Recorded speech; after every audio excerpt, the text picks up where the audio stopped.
অন্যান্যবারের মতো যেদিনকে আমরা শুরু করি সেদিনকে লাঠি খেলা হয়,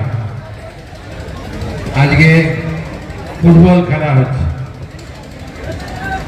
সুতরাং দুটোর মধ্যে কোনো পার্থক্য নেই, কারণ 3 দিন ব্যাপী তাদের এই অনুষ্ঠান।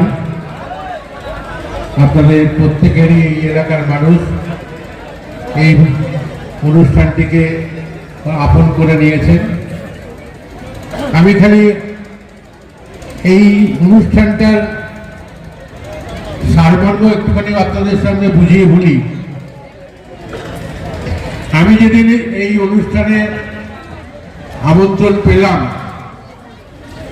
সেদিনকে আমরা কিন্তু ক্ষমতায় আসিনি। 2009 সালে আমাকে আমন্ত্রণ জানানো হয় বামপন্থী সরকার, এবং সেখানে আমাকে আমন্ত্রণ জানিয়েছিলেন এই এলাকার যারা দায়িত্বে আছেন, যেমন বরকত থেকে আরম্ভ করে এরা সবাই। এবং সেদিনকে আমন্ত্রণ জানানোর মধ্যে আমার মনের মধ্যে একটা আলাদা নতুন উন্মাদনা আমার সামনে উপস্থিত হলো। এই আবার কি, আমরা তো জানি কসমস ক্লাব প্র্যাকটিক্যালি এই অনুষ্ঠানটা কিসের জন্য আপনাদের সামনে হাজির করেছে। মহরম তো এই সময় হয় না, তাহলে কিসের জন্য আমাদের এখানে এই অনুষ্ঠানটা আমাকে আমন্ত্রণ জানানো হলো। তারপরে শুনলাম এই এলাকার মানুষ ঠিক করেছেন যে মহরম যে সময় হয় সেই সময় আমরা অনুষ্ঠান না করে আমরা সবাই দুর্গাপুজোর পরে আমরা এই অনুষ্ঠানটা করব, একসঙ্গে সবাইকে নিয়ে, জাতি ধর্ম নির্বিশেষে সবাইকে একসঙ্গে একটা মিলন ক্ষেত্র আমরা প্রস্তুত করব এই আমাদের এই ডুবুরিয়া বটতলায়।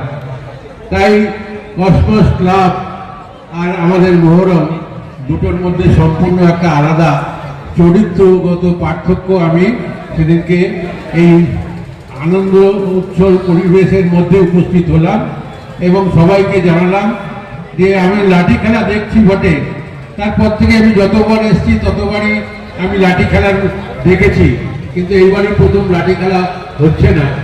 যাই হোক, নিশ্চিতভাবে আজকে লাঠি খেলার নিশ্চিতভাবে মহরমের একটা আজকে সারমর্ম আছে, এবং সেখানে আমরা সবাই জানি যে কোন সময় আমাদের লাঠি খেলা হয়েছে, কি উদ্দেশ্য নিয়ে।